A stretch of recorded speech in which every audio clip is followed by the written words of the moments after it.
Student, তোমাদের জন্য high voltage সিরিজের আরেকটা ভিডিও নিয়ে আসছি। এটা চ্যাপ্টার 5 এর একটা এমসিকিউ। চলো দেখি এমসিকিউতে কি বলছে। এখানে বলছে যে কোন যৌগটি বৃহৎ অণু গঠন করে। এই চারটা অপশনের মধ্যে কোনটি বৃহৎ অণু গঠন করে এটাই একটু আমাদের জানতে হবে।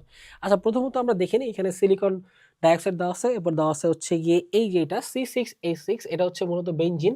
এই যৌগটা হলো আমাদের বেনজিন। তাহলে আসলে একটু দেখি এটা আসলে কি। বেনজিন দেখতে তোমরা জানো যে বেনজিন দেখতে এরকম হয়। এই হচ্ছে আমাদের বেনজিন C6H6, এবং এটা হচ্ছে আমাদের ফেনল। ফেনল দেখতে কেমন হয়? এই যে এরকম হয়।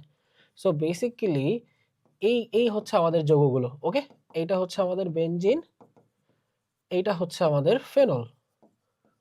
ওকে, নাও দেখো, and this is carbon dioxide, আমরা এটা জানি। এই যৌগগুলোর মধ্যে যে বেনজিন, ফেনল এবং কার্বন ডাইঅক্সাইড, এই যৌগগুলো একটিও একটা অণু আরেকটা অণুর সাথে সমযোজী যৌগ গঠন করে বৃহৎ আকার অণু গঠন করে না।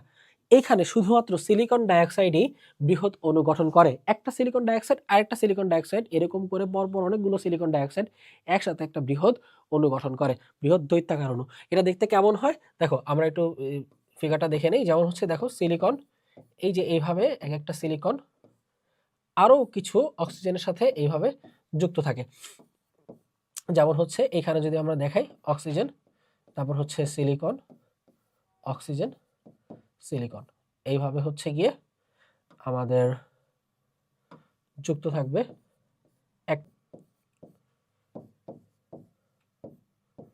সো এইভাবে এক একটা সিলিকন ডাইঅক্সাইড অণু প্রত্যেকের সাথে যুক্ত হয়ে এরকম বৃহৎ আকার অণু গঠন